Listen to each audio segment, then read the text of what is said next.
रोहिणी त्रिवेदी सिर्फ 16 साल की थी।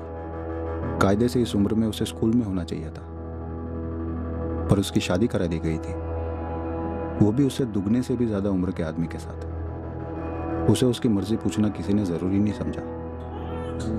17 की उम्र में बच्चा गोद में आ गया। खुद बचपने से निकली नहीं थी और एक नवजात की जिम्मेदारी संभाल रही थी।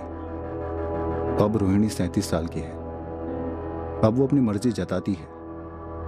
वो सारी चीजें करती है जो वो तब नहीं कर पाई, जब उसे पता भी नहीं था कि जिंदगी में मर्जी नाम की भी कोई चीज होती है।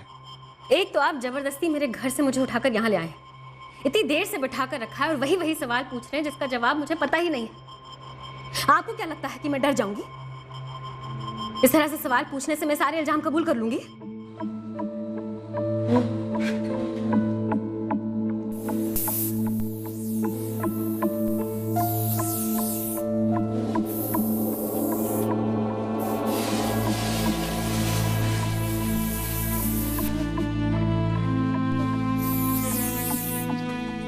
आंटी, आपने मेरी मम्मी को देखा है? कौन है तेरी मम्मी? मैं नहीं जानती। वो कहाँ गई?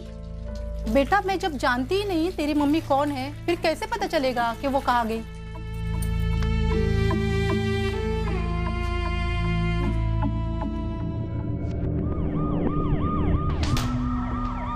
सितंबर का महीना था। पुणे शहर में हुए एक जुर्म ने सारे शहर में दहशत फैला दी।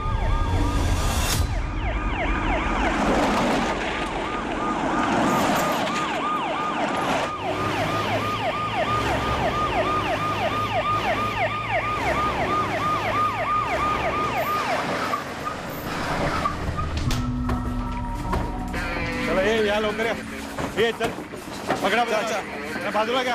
ये डब्बे वाला सारी गाड़ी हटाओ। जल्दी जल्दी जल्दी जल्दी। आस्ते आस्ते चला, ये बाजूला क्या? ये ते गाड़ी ये चल जाऊं दे। ये पार्टी भाई के आस्ते आस्ते।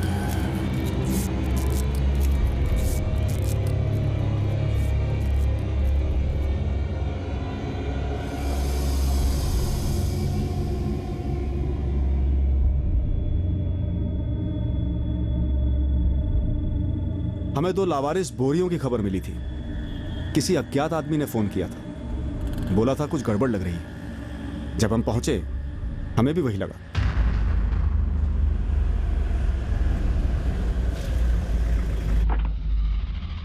बाहर से बोरियों पर हमें खून के धब्बे नहीं दिखे। हमें चिंता हुई कि कहीं ये कोई बॉम्ब तो नहीं।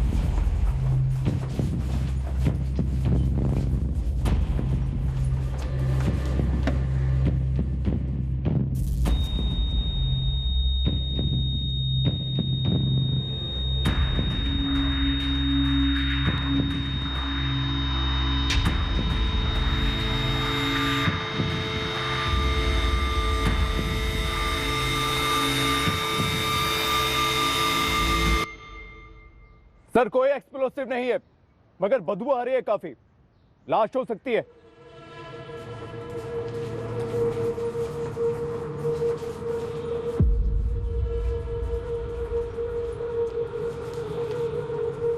खोलो।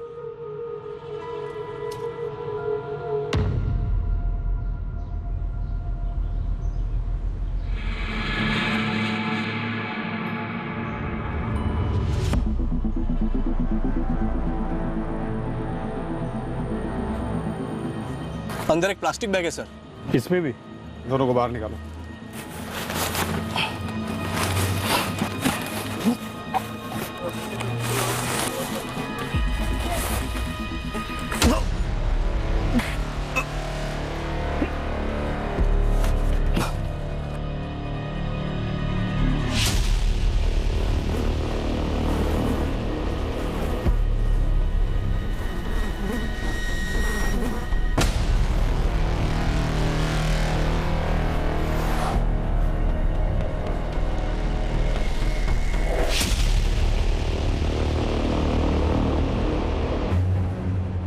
पुलिस का कहना है कि इस वक्त स्पष्ट नहीं है कि कटे हुए हाथ पैर किसी एक ही महिला के हैं या एक से ज्यादा लाशें हो सकती हैं। पर एक कटा हुआ सर जो मिला है वो एक जवान औरत का है और धड़ भी उसी औरत का मालूम होता है। पुलिस का कहना है कि वो औरत शायद प्रेग्नेंट थी, पर पॉसिबिलिटी ये भी है कि सड़न की वजह से लाश काफी फूल गई हो।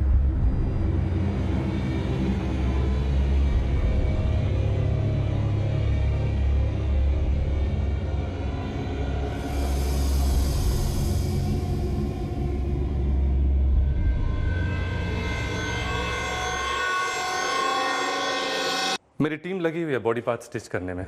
रेडी होने में कम से कम 4-6 घंटे और लगेंगे। आप एक काम कीजिए, कल सुबह तक फोन कीजिए। पर क्या सारे बॉडी पार्ट्स एक ही औरत के हैं? इतना तो बता सकते हैं। देखने में ऐसा लग तो रहा है, पर एग्जैक्ट डिटेल्स मैं आपको कल सुबह ही बता पाऊंगा। आप कल सुबह तक वेट कर लीजिए प्लीज। और वो जो पेट फूला हुआ था वो प्रेग्नेंट थी या सड़ने की वजह से लाश फूली हुई है? नहीं, सडन की वजह से बॉडी फूली है पर पेट नहीं। और वो प्रेग्नेंट लग रही है, और वो भी एडवांस स्टेज में। और उसकी पैरों की उंगलियों में वो अंगूठी मिली है, क्या कहते हैं उसे, बिछिया। हाँ, बिछिया। और कुछ चूड़ियों के टुकड़े मिले उसके स्किन में घुसे हुए। मैं काम करता हूँ, मैं सारी डिटेल्स आपको कल सुबह तक देता हूँ।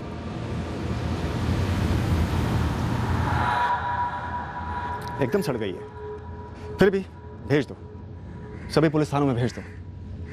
सड़न देख के लगता है कि मर्डर 3-4 दिन पहले हुआ। ये 3-4 दिन पहले की मिसिंग कंप्लेंट्स निकलवाओ। कल सुबह तक और भी डिटेल्स मिल जाएंगी। सभी पुलिस थानों में बोल दो कि कल सुबह तक और डिटेल्स दे दी जाएंगी। कम से कम प्रिलिमिनरी काम तो शुरू हो। हमें कॉल करके इन्फॉर्म किसने किया था? कॉल करने वाला एक ऑटो ड्राइवर जो ट्रेस हो गया, और कल ये चेक कर रहा है कि आसपास के एरिया में कहाँ सीसीटीवी है। अगर आपको पता चला है कि मैंने आपको फ़ोन करके बताया है, तो इसलिए पता चला है कि मैंने ही अपने फ़ोन से कॉल किया था और फ़ोन बंद भी नहीं किया। चंदन किसी को बोरियां रखते हुए कि देखा था? अगर देखा होता तो मैडम कल फ़ोन करता ना। और मैं हर रात यहीं पे अपना रिक्शा खड़ा करता है, अंदर ही सोता है। सुबह चाय पीने के लिए बाहर गया तो बोरियां देखी तो डाउट गया।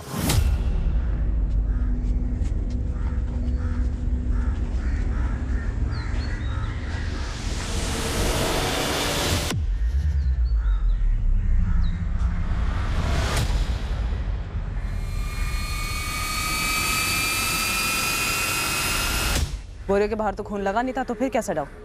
कचरा भी तो हो सकता था ना। और मैडम इधर कोई कचरा नहीं फेंकता है, और जिस तरह से बोरियां लगी हुई थी कचरा नहीं लग रही थी। और मैं अकेला नहीं था जिसने देखा, बाकी ऑटो वाले भी थे, सब कट लिए। आज सुबह ही देखा? हाँ साहब, आज सुबह ही देखा। चंदन, और कौन कौन ऑटो वाले जो अपना ऑटो यहाँ पे पार्क करते हैं, सबका नाम लिखवा दो। मैं सबको नहीं जानता मैडम। देख चंदन, तुम जितनों को जानता है उनकी डिटेल्स बता दे, बाकी हम पता कर लेंगे।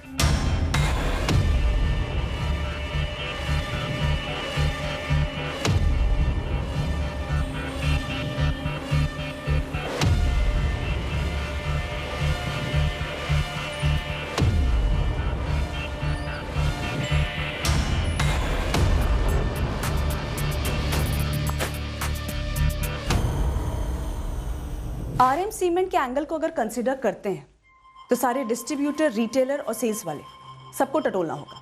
बोरियों पर कोई बैच नंबर नहीं है गीता, ना ही अंदर सीमेंट के ट्रेसेस हैं। इन बोरियों को काफी टाइम से खाली करके रखा होगा। कंस्ट्रक्शन साइट का वर्कर हो सकता है जिसने इन दोनों बोरियों को स्पेशली इसी काम के लिए रखा होगा, या फिर कातिल ने कहीं से खरीदी होगी। खाली बोरियां तो ज्यादातर रद्दी वाले रखते हैं, या फिर कुछ दुकानें ऐसी होती हैं जो बोरियां बेचती हैं। सर एक काम करते हैं, जहां लाश मिली थी हमें उस एरिया के आसपास जितने भी कंस्ट्रक्शन साइट हैं और रद्दी वाले हैं, इन दोनों से स्टार्ट करते हैं। बॉडी के 8 पीसेस थे, सारे एक ही औरत के। औरत प्रेग्नेंट थी और 8वां महीना पूरा हुआ था, मेल चाइल्ड था।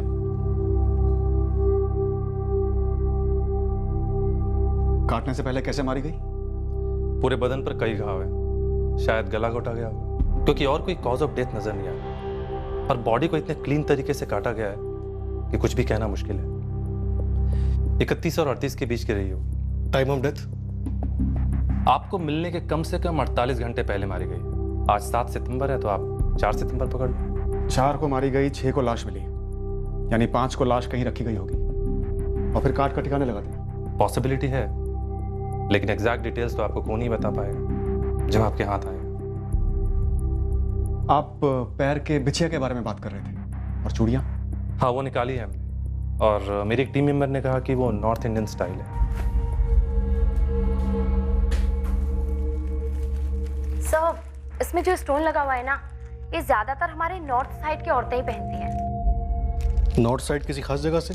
यूपी, बिहार, पंजाब? किसी खास जगह के बारे में तो हमें नहीं पता, लेकिन हाँ हमारे पश्चिम यूपी की औरतें तो यही पहनती हैं। एक और बात, बॉडी के टुकड़े सिंगल अटेम्प्ट में अलग किए हुए लगते। सिंगल अटेम्प्ट मतलब कुल्हाड़ी जैसी किसी चीज से वार किया हो?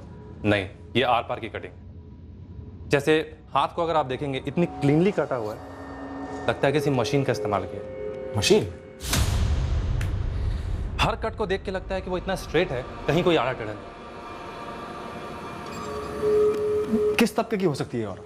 इसमें मैं आपकी कोई हेल्प नहीं कर सकता। एक तो लाश इतनी बुरी तरह से गल गई थी, और बॉडी पर जो कपड़े थे ये इतनी बुरी तरह से खून में लिपटे हैं कि इनके सलवार सूट का ओरिजिनल कलर भी समझ में नहीं आता। ये किस टेलर का है, किस ब्रांड का है, कुछ समझ नहीं आता। हालांकि कंचन का कहना है कि इसके प्रिंट को देख के लगता है कि ये उत्तर भारतीय है।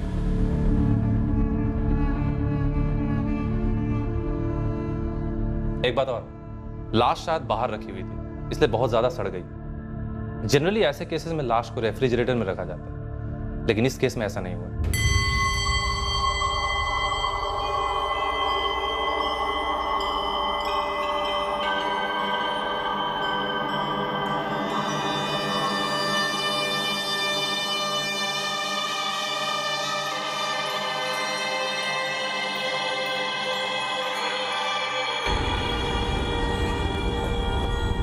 ये हड्डी के आर पार काटने वाला इलेक्ट्रिक सॉ मशीन हो सकता है, वो लकड़ा काटने वाला टिम्बर मार्ट्स में जो यूज होता है, या फिर मार्बल या पत्थर काटने वाली मशीन एक झटके में आर पार कर सकती है।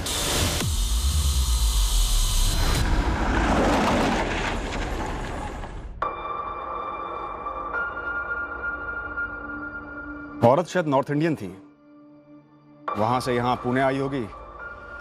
बच्चे के बाप के साथ कोई इशू हुआ होगा, मतलब हो सकता है बाप को बच्चा ना चाहिए हो, मार डाला और लाश काट कर ठिकाने लगा दी।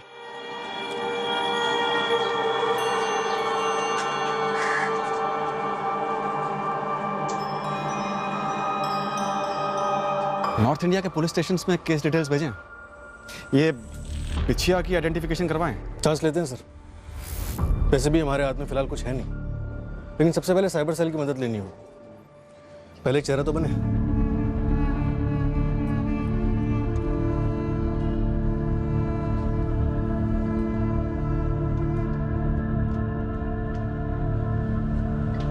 अगर पॉसिबल हो तो फेस के बाद पूरी बॉडी का स्केच बना, उन्हीं कपड़ों में। आइडेंटिफिकेशन में हेल्प होगी। Okay sir. हाँ गीता। संजय को एक सीसीटीवी फुटेज मिला है जिसमें एक बाइक दिखी है, उस पर 2 लोग हैं और सेम बोरियां हैं। ग्रेट।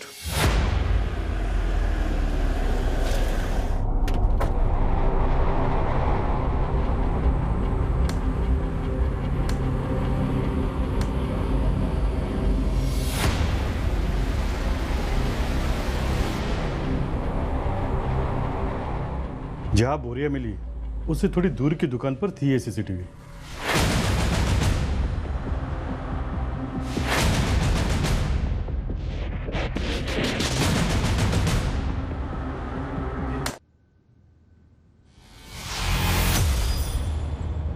सिर्फ इसी दुकान पर सीसीटीवी था, इसके आगे की किसी दुकान पर नहीं था? यस सर, और किसी भी दुकान पर सीसीटीवी नहीं था। लेकिन यही लोग इन्वॉल्व है। बोरियां सेम, RM सीमेंट्स। बाइक की नंबर प्लेट दिख नहीं रही है, और पीछे जो भी बैठा है उसने बहुत स्मार्टली अपना चेहरा कवर कर रखा है, और चलाने वाले का हेलमेट तो खैर पूरा ही ब्लैक है, चेहरा बिल्कुल नहीं दिख रहा। सर हेलमेट पे एक येलो पट्टी, और बाइक के पेट्रोल टैंक का कलर बाइक के कलर से बिल्कुल अलग। पीछे जो बैठा है ये कोई आदमी है या फिर कोई औरत है जो जीन्स टी शर्ट पहन के बैठी है, ताकि हम गुमराह हो सके? सर फिजिक वाइज तो ये औरत ही लग रही है, जिसने कंधे पे बैकपैक ले रखा है। किराए का जोड़ा हो सकता है, बस इसी काम के लिए।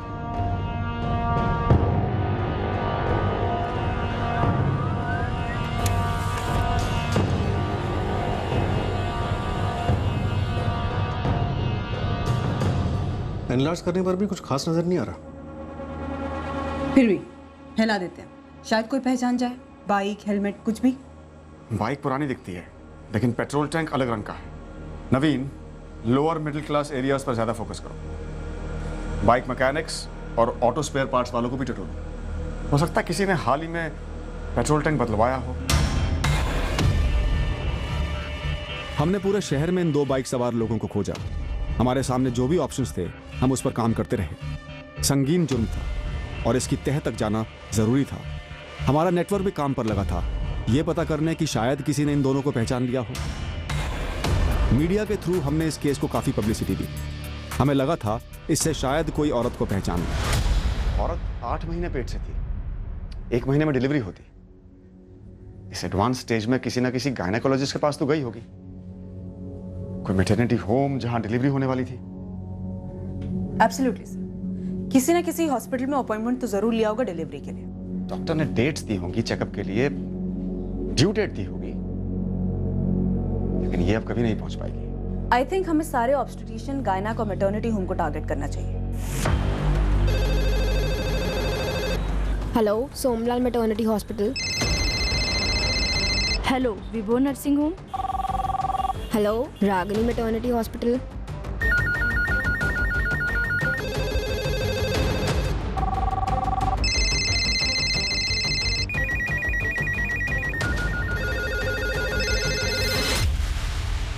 ऐसा कुछ यूज हुआ होगा बॉडी काटने के लिए। इसी लाइन का होगा सर। ये कारीगर लोग लेते हैं ना अपना मशीन किराए पर कुछ लोग का अपना भी होता है सर। तो फिर किराए पर देने वाले और कारीगर दोनों को टटोरो। सर ऐसे काम ज़्यादातर रात को होते हैं, पर मशीन आवाज़ करती है काफ़ी। आसपास के लोगों ने सुना भी हो। मोहल्लों में भी पूछो, किसी ने किसी घर से कोई आवाज़ सुनी हो या फिर किसी ने हाथ बटाया हो। फैल जाओ, सबसे पूछो। 8 महीने की गर्भवती महिला की निर्मम हत्या से पूरे शहर में हड़कंप मच गया है। अब तक इस औरत की पहचान नहीं हो पाई है। पुलिस इस केस की इन्वेस्टिगेशन में जोरों से जुटी हुई है, लेकिन ना ही ये औरत कौन है और ना ही सीसीटीवी में दिख रहे संदिग्ध कौन है पता लग पाया है। आज एक प्रेस कॉन्फ्रेंस में पुलिस ने कई महत्वपूर्ण जानकारी देते हुए आम जनता से भी अपील की है मदद के लिए। तो हमारा आपसे आग्रह है कि अपने अपने पब्लिकेशंस में प्लीज इसे छापिए और लोगों से रिक्वेस्ट कीजिए कि अगर किसी को भी 8 महीने प्रेग्नेंट औरत के बारे में पता हो जो 4 सितंबर से गायब है, वो प्लीज सामने आए और तुरंत हमें इन्फॉर्म करें। ये जो मशीन आप देख रहे हैं तस्वीर में, ये सिर्फ एक नमूना है, जस्ट एन एग्जाम्पल। हमारा अनुमान है कि ऐसी ही किसी मशीन का इस्तेमाल किया गया है इस जुर्म को करने के लिए।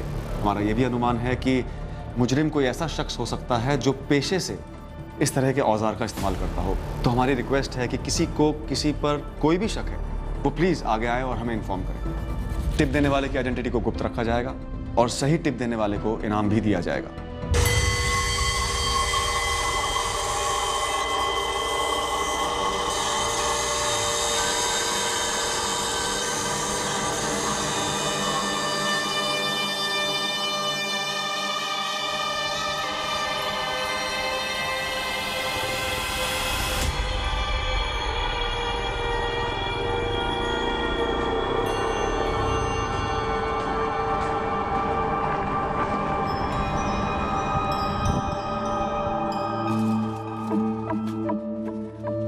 अंकल इस नंबर पर कॉल लगाइए ना। कॉल लगा तो 2 रुपया लगेगा।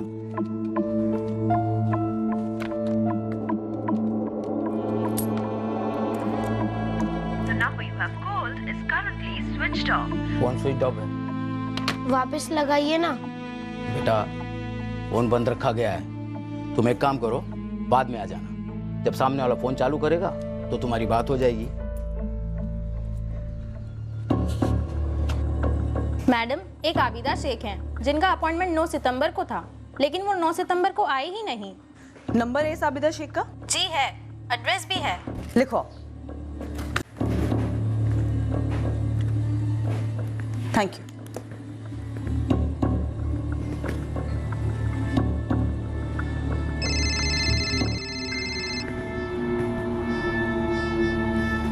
ASI Geeta. Madam, doctor Shanti Acharya clinic से बोल रही हूँ। हाँ बोलो। मैडम, आपने मांगा था ना अपॉइंटमेंट, किसका छूट गया है? हाँ हाँ, कौन थी? 11 तारीख एक अपॉइंटमेंट था मंजू चंद्रा का, आज 4 तारीख हो गई है, आई नहीं अब तक। नाम और एड्रेस बोलो फटाफट। The number you have called is currently switched off. Please try again later.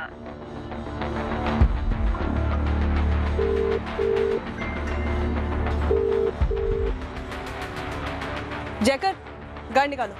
अर्चना चल।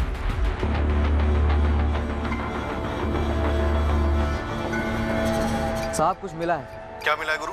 एक रद्दी की दुकान मिली है सर। RM सीमेंट की बोरियां यहीं से खरीदी गई थी। दुकान का एड्रेस मैसेज कर दो गुरु, मैं वहां पहुंच रहा हूँ।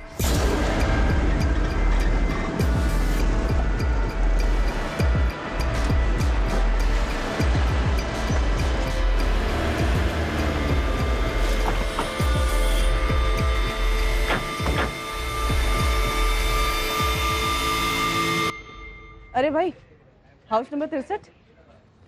हाउस नंबर 63 मैम, यहाँ से 2 गली बाद मिलेगा आपको। आबिदा शेख का घर है वो? ये नहीं बता सकता। ठीक है।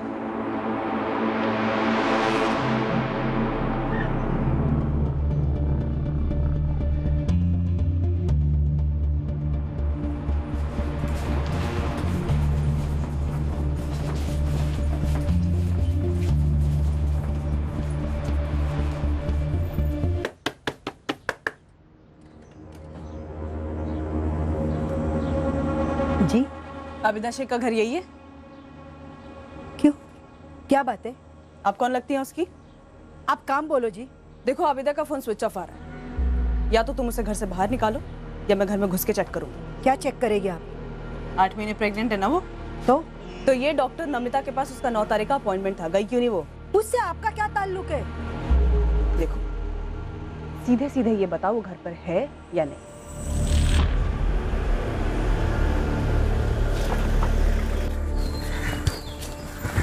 सरफराज नाम है इसका। ये बोरियां किसने खरीदी थी सरफराज? मालिक, ये गुरु भाई ने जब पूछा तो ईमानदारी से मैंने बता दिया था। 5 तारीख को दोपहर के टाइम एक आदमी आया था। कौन था, क्या था, इसके बारे में मेरे को कुछ नहीं मालूम साहब। तो कैसे याद रह गया तुझे? उसने 2 बोरियां मांगी थी। उस टाइम मेरे पास एक ही बोरी थी और दूसरी एक बोरी में मेरा ही कुछ छुटपुट सामान पड़ा हुआ था, लेकिन वो जिद करने लगा 2 बोरी चाहिए।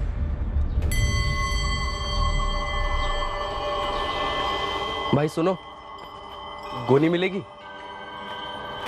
गोनी चाहिए?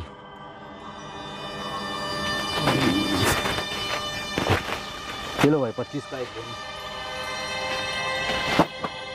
भाई हमें 2 चाहिए। भाई 2 तो नहीं है, एक ही से काम चला लो। तो वो वाली खाली करके दो हमें। कौन सी? वो वाली। अरे ये बेचने के लिए नहीं है भाई, इसमें सामान बड़ा है हमारा। ये नहीं मिलेगी भाई, ये रखना है तो एक रखो, वरना माफ़ करना। हम दोनों का मिलाकर 200 देने के लिए तैयार है। 200? हाँ। भाई जल्दी खाली करना दूसरी वाली। पता नहीं उसको ऐसी क्या जल्दी थी। 200 रुपए 2 बोरी के आज तक मुझे किसी ने नहीं दी। पहले कभी देखा है उसे यहाँ पे? इसी मोहल्ले का? नाना साहब, उसको तो पहली बार ही देखा है और इस मोहल्ले का तो गारंटी से नहीं था। ये देख, ये तो पहले भी देख चुका हूँ साहब। ये अखबार में भी छपी थी और गुरु भाई ने भी एक बार दिखाया। वैसे देखा जाए तो ये हो सकता है, लेकिन मैं पक्का नहीं बोल सकता साहब। साले 50 का माल रोज रोज कोई 200 में बेचता है क्या? शक्ल कैसे भूल सकता है तू? स्केच बनवा दे चल। अरे गुरु भाई, क्या अभी हर रोज इतने सारे बंदे दुकान में आते, कैसे याद रहेगा? और वैसे भी ये कोई खास बंदा तो था नहीं। मेरे को खाली सौदा याद है, उसका बंदे का थोपड़ा याद नहीं है साहब। मैं पूरे मोहल्ले में फील्डिंग लगा देता हूँ सर। किसी के घर में रुका मेहमान भी तो हो सकता है। एक भी घर छूटना नहीं चाहिए गुरु। 5 तारीख को बोरियां खरीदी गई थी। मोहल्ले में कोई सीसीटीवी है तो 5 तारीख का फुटेज निकलूंगा। देखो, जबरन मेरे घर में घुसने नहीं दूंगी मैं। मुश्ताक भाई, समझाइए ना मैडम को। मैडम एक बार बताओ तो सही, अबीदा को क्यों ढूंढ रही है? एक केस का मामला है, बुलाओ आबिदा को। केस? क्या केस? मेरे आबिदा को इस सब में क्यों घसीट रही हो आप? आबिदा का शौहर रिजवान कहाँ है वो? वो सऊदी में काम करता है। देखो, चुपचाप ये बता दो आबिदा घर पर है या नहीं, और अगर नहीं है तो 3 सितंबर से गायब है या 4 सितंबर से। मैडम आप क्या बोल रहे हैं? आबिदा गायब क्यों होगी? अगर नहीं गायब है तो बुलाओ ना, बुलाओ। ये लो, आ गए अबीदा।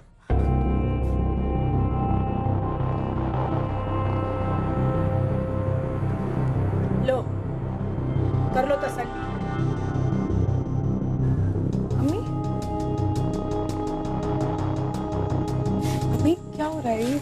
आबिदा शेख तुम हो? जी मैडम। 9 सितंबर को डॉक्टर नमिता रेड्डी के साथ तुम्हारा अपॉइंटमेंट था, गई क्यों नहीं तुम? वो मैंने डॉक्टर बदल लिया। डॉक्टर बदल लिया? हाँ, मतलब बदल नहीं सकते क्या? नहीं नहीं, ठीक है। अम्मी क्या हो रहा है ये? क्यों है ये पुलिस घर पे? अम्मी गाड़ी निकालो, रामनगर की तरफ ले लो। नेक्स्ट ये मंजू का पता करो।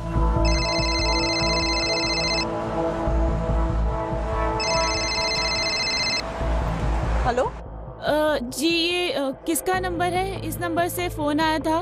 मैं पुलिस। तुम मंजू चंद्रा बोल रही हो? हाँ हम मंजू चंद्रा हैं। क्यों किया मैडम आपने फोन? तुम्हारा डॉक्टर शांति आचार्य के साथ अपॉइंटमेंट था, गई क्यों नहीं तुम मिलने? हाँ वो हम गए नहीं क्योंकि हमारी ननद दूसरे डॉक्टर को दिखाने के लिए बोली। ठीक है, गाड़ी थाने दे। सर गुरु अपने लड़कों के साथ खोजबीन कर रहा है, लेकिन अभी तक कुछ भी हाथ नहीं लगा। मिसिंग कंप्लेंट भी कोई मैच नहीं हुई। नहीं सर, 3 मिसिंग कंप्लेंट दर्ज हुई थी 3 सितंबर को, लेकिन उनमें से कोई प्रेग्नेंट नहीं थी। वो तो हो सकता है जानबूझकर ने लिखवाया हो। सर तीनों केस की बैकग्राउंड चेकिंग की, सच में कोई प्रेग्नेंट नहीं थी और ना ही कोई गड़बड़ मालूम हुई। यूपी साइड से कोई खबर? कुछ भी ठोस नहीं सर। वहाँ की पुलिस को जो कुछ भी डिटेल्स मिल रही हैं वो हमें फॉरवर्ड कर रहे हैं। एक बार सारे एंगल्स फिर से देखते हैं, हो सकता है कुछ हाथ लग जाए जो पहले छूट गया हो। फिर से स्टडी करते हैं। लावारिस डेड बॉडी और उससे जुड़े सुरागों को हम बारीकी से दोबारा छांटने लगे थे, जब अचानक से एक ऐसी लीड मिली जो हमारी तहकीकात के दायरे के बाहर से आई। हमें पहला ऐसा सुराग मिला जो हमें हमारे संदिग्ध तक ले जाने वाला था।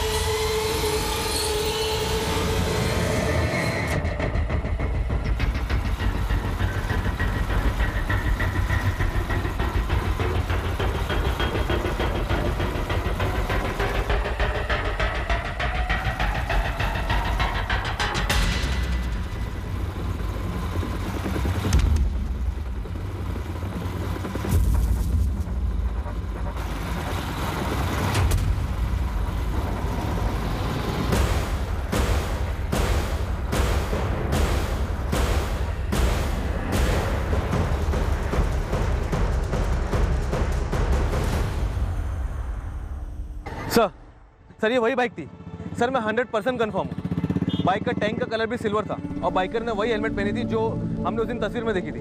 बढ़िया बढ़िया जगन, तुम बाइक का नंबर तो नोट कर पाए ना? सॉरी सर, मैं नंबर तो नोट नहीं कर पाया। हाँ लेकिन गोविंद राय सर्कल के सीसीटीवी में बाइक कैप्चर हुई है। वो बढ़िया, तो तुरंत उसका फुटेज भेज दो। जी सर, मैंने अपने सीनियर से बात की है, उन्होंने फुटेज निकलवा लिया है। आधे घंटे में आप तक पहुँच जाएगी।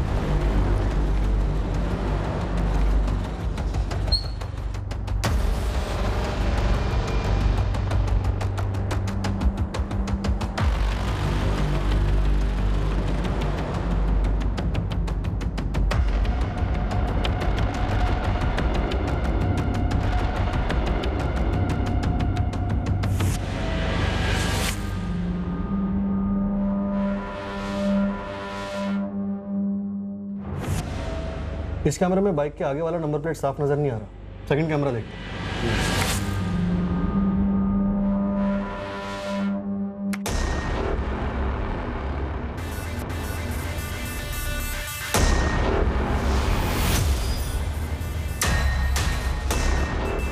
हमें हमारा सस्पेक्ट मिल गया नवीन, उठा लाओ इसे।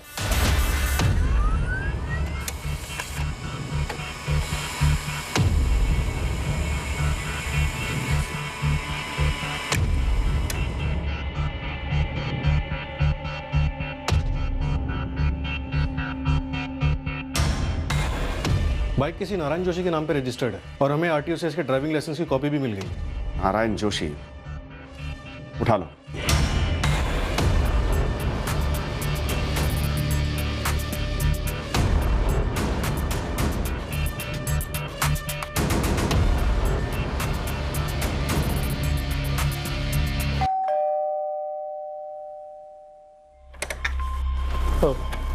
जी, ये औरत कौन है?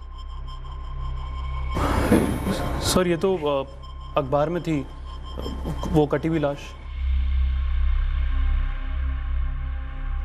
लेकिन मैं इसे नहीं पहचानता सर। ये बाइक पहचानते हो? हाँ ये तो तुम्हारे नाम पर रजिस्टर्ड है, मना नहीं कर सकते। मेरे नाम पर? अजीब बात है, अभी तक इसका रजिस्ट्रेशन चेंज नहीं हुआ। अब तुम बोलोगे बेच दी वगैरह वगैरह। वगैरह वगैरह नहीं सर, सच में बेच दी, करीबन 4 महीने पहले सर, मई में। किसे बेची? बिना रजिस्ट्रेशन बदले? रजिस्ट्रेशन बदलने की जिम्मेदारी तो खरीदने वाले की होती है ना सर। मुझे इस मर्डर वर्डर के बारे में कुछ मालूम नहीं सर, आप प्लीज़ मुझे इसमें मत घसीटिए। किसे बेची? एक असलम मैकेनिक है, बाइक रिपेयर करता है। मैंने उसको मार्च में बोला था कि कोई ग्राहक मिले तो बेच दे। उसका मई में फ़ोन आया था मुझे कि उसको एक पार्टी मिली है। उसने मुझे बाइक के 22,000 रुपये दिए। मैंने उसको बाइक और बाइक के पेपर दोनों दे दिए। असलम का नंबर और एड्रेस चाहिए? हाँ देता हूँ सर, है मेरे पास। तुमने असलम से पूछा नहीं उसने बाइक किसको बेची या खुद के लिए ली? खुद के लिए तो नहीं लेगा सर, मुझे लगता है उसने किसी पार्टी को ही बेचा है सर, लेकिन मैं पक्का नहीं बोल सकता हूँ।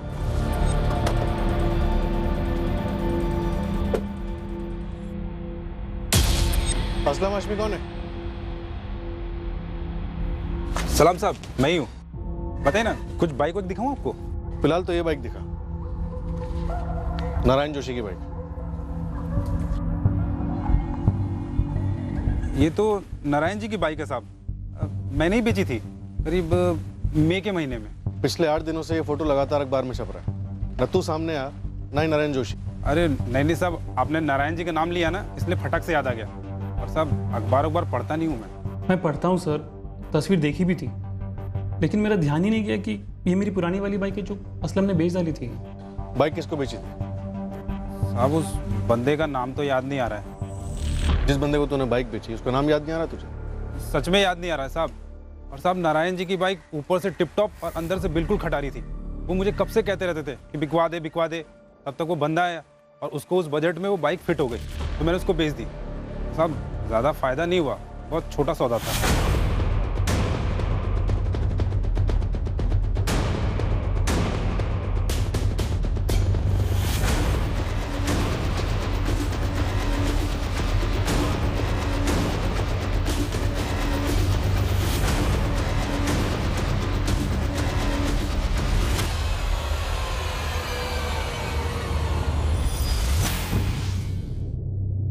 साहब मैंने उसको 2-4 बार कॉल करके बोला कि भाई आके अपना कागज़ ले जा, पर साहब वो आया ही नहीं। फिर मैंने भी छोड़ दिया और तब से ही कागज़ मेरे पास ही पड़ा हुआ है।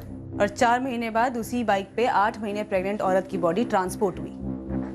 अरे मैडम मुझे कैसे पता होगा कि वो बाइक कोई कांड करने के लिए खरीदी गई थी? असलम हाशमी बोल दे कौन थी वो मारी गई औरत, और ये औरत कौन है जो तेरे साथ बाइक पे बैठी है पीछे? किसने सुपारी दी तुम लोगों को? अरे साहब किसी ने सुपारी उपारी नहीं दी, मैं बस ईमानदारी से अपना गराज चलाता हूँ साहब। तेरे घर से तो कुछ नहीं मिला असलम, चल बोल वो कटर कहाँ से लिया तुमने? अरे साहब मैं किसी कटर वटर के बारे में नहीं जानता साहब। और साहब वो बाइक मैंने उस बंदे को बेची थी। हाँ तो नाम बोलना उसका। साहब नाम ही तो नहीं याद आ रहा है। तूने उसे 2-4 बार कॉल किया है, नंबर दे उसका, एड्रेस बता। मैडम वो एड्रेस मैं किसी से मांगता नहीं और उसका नंबर सेव नहीं किया था साहब, और उस बात को भी 3-4 महीने हो गए हैं। देख असलम, बहुत गोली दे दी तूने, सुपारी के 20,000 तूने बाइक पे खर्च किए और इसलिए तूने रजिस्ट्रेशन भी चेंज नहीं कराया। ये सच नहीं है साहब, वो बंदा खुद सामने से आया था मुझसे पूछताछ करने के लिए।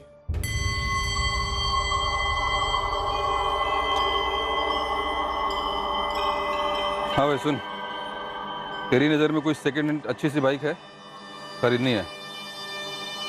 अभी फिलहाल तो नहीं है। एक काम करो, अपना नंबर दे दो मुझे, कुछ होता है तो बोलता हूँ मैं। एक काम कर, तू अपना नंबर दे दे, मैं मिस कॉल मारता हूँ। हाँ ले लो। तू उसे नहीं जानता, वो तुझे नहीं जानता, फिर तेरा ही गैराज मिला तो उसे बाइक लेने के लिए?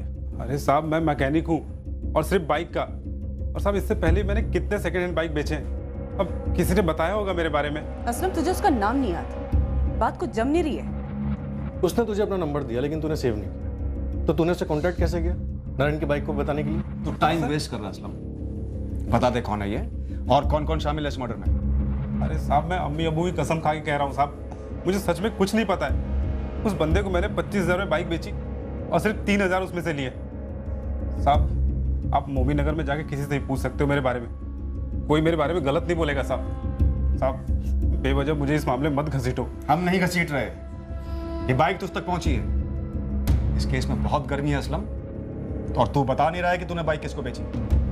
सर तो सारा सा किसी पर ही आएगा ना, ऐसे कोई बाइक बेची नहीं, ऐसे कोई पेपर चेंज नहीं हुए, ऐसा कोई कस्टमर था ही नहीं। अरे था साहब, बिल्कुल था साहब। मुझे यही सब लफड़े वाले काम करने होते तभी कहाँ से कहाँ पहुँच गया होता साहब। साहब मेरे हाथ देखो साहब, ईमानदारी वाले हाथ है साहब। नारायण जोशी की बैकग्राउंड चेकिंग हुई। हमें भरोसा हो गया था कि उसने वाकई में बाइक असलम को बेची थी। उसका इस मर्डर केस से कनेक्शन होना लगभग ना के बराबर था। मैकेनिक असलम हाशमी की बैकग्राउंड चेकिंग से भी कुछ शक करने जैसा नहीं मिला।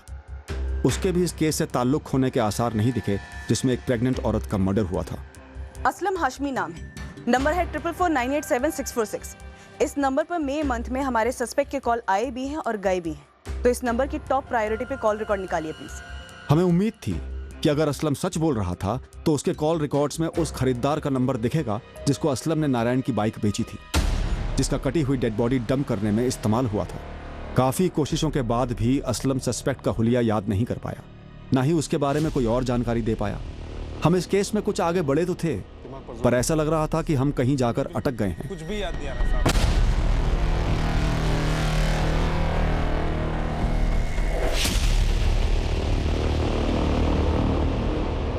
मुझे नहीं लगता नारायण या असलम खरीदार के करीब के थे, और असलम तो डरा हुआ है। हद है ये। लोग गाड़ियां बेचते हैं और खरीदारों के चेहरे याद नहीं रखते। गाड़ी रजिस्टर नहीं होती और मर्डर केस में इस्तेमाल होती है।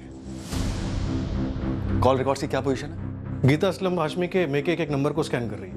मर्डर प्लान है नवीन, इसमें कोई शक नहीं है। गाड़ी खरीदी गई लेकिन रजिस्ट्रेशन नहीं करवाया गया, तो जो सिम कार्ड इस्तेमाल हुआ है वो असली थोड़ी होगा। हो सकता है फर्जी हो, या शायद ना भी हो। लेकिन एक बात, जो ट्रैफिक वालों के सीसीटीवी में हमारा संदिग्ध दिख रहा है, मुझे लगता है कहीं ना कहीं किसी ना किसी वजह से उसका चालान जरूर कटा होगा। चांस लेते हैं, फोन रिकॉर्ड्स तो स्कैन हो ही रहे हैं। पिछले 4 महीने के ई चालान और स्पॉट चालान सबकी रसीदें चेक करते हैं, हो सकता है कुछ मिल जाए। लेकिन बाइक का रजिस्ट्रेशन तो नारायण के नाम पर, घूम फिर के वहीं पहुंच जाएंगे। रजिस्ट्रेशन पेपर हेलमेट वाले के पास पहुंचे ही नहीं थे, वो असलम के पास ही थे। और जब ट्रैफिक वाले ने चालान काटा होगा तो इस हेलमेट वाले ने अपना असली लाइसेंस दिया होगा। अब इस छोटे से काम के लिए वो अपना जारी लाइसेंस तो बनवाएगा नहीं। पॉइंट है नवीन, चांस लेते हैं। एक तरफ हम असलम के मई के महीने के कॉल रिकॉर्ड्स को बड़ी बारीकी से चेक कर रहे थे ताकि हम इस बाइक के खरीदार तक पहुंच सकें। दूसरी तरफ हमने ट्रैफिक डिपार्टमेंट की मदद ली, यह जानने के लिए कि इस जुर्म में इस्तेमाल की गई बाइक से कभी कोई ट्रैफिक रूल तो नहीं टूटा था, चालान तो नहीं कटा था, या फिर मई से सितंबर के बीच कभी सस्पेक्ट का लाइसेंस चेक किया गया हो। काम आसान नहीं था, पर हमें भरोसा था कि हम संदिग्ध तक पहुंच ही जाएंगे। बस इस बात का अंदाजा नहीं था कि इसमें कितना समय लगने वाला है।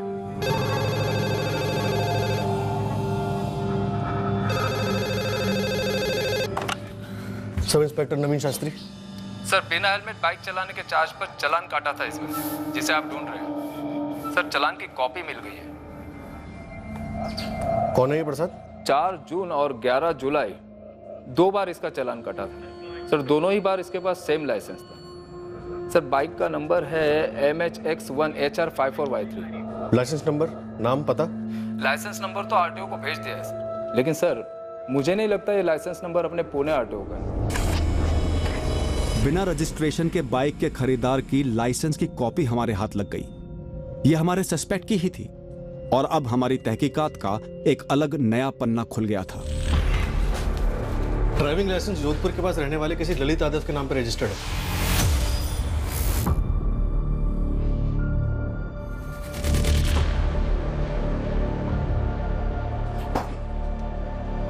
ललित यादव। अब हमारे पास एक नाम है नवीन, और सस्पेक्ट का चेहरा भी, और जोधपुर के पास का एक एड्रेस भी। जोधपुर वैसे यूपी साइड तो नहीं है जहां से विक्टिम हो सकती है, लेकिन जोधपुर राजस्थान यहां से तो नॉर्थ में ही है। नवीन, जोधपुर जाओ और उठा लाओ इसे। अगले दिन हमारी टीम जोधपुर के लिए निकली। जोधपुर में हम हमारे संदिग्ध ललित यादव को पकड़कर उसी से मारी गई औरत की पहचान कराना चाहते थे। तुमको क्या लगा हमको कुछ पता नहीं चलेगा? क्यों? अब दरअसल हम तुम्हें बताने ही वाले थे कि जो भी कुछ हुआ वो जो कुछ भी हुआ जुर्म है, तुम जानते हो, जुर्म है।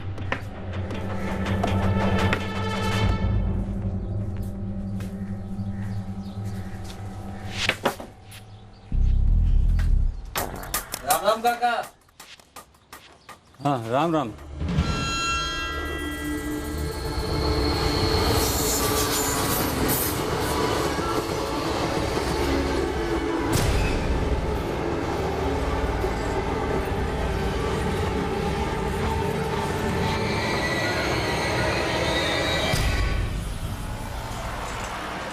एक प्रेग्नेंट औरत का कत्ल करके उसे रास्ते से हटाया गया था।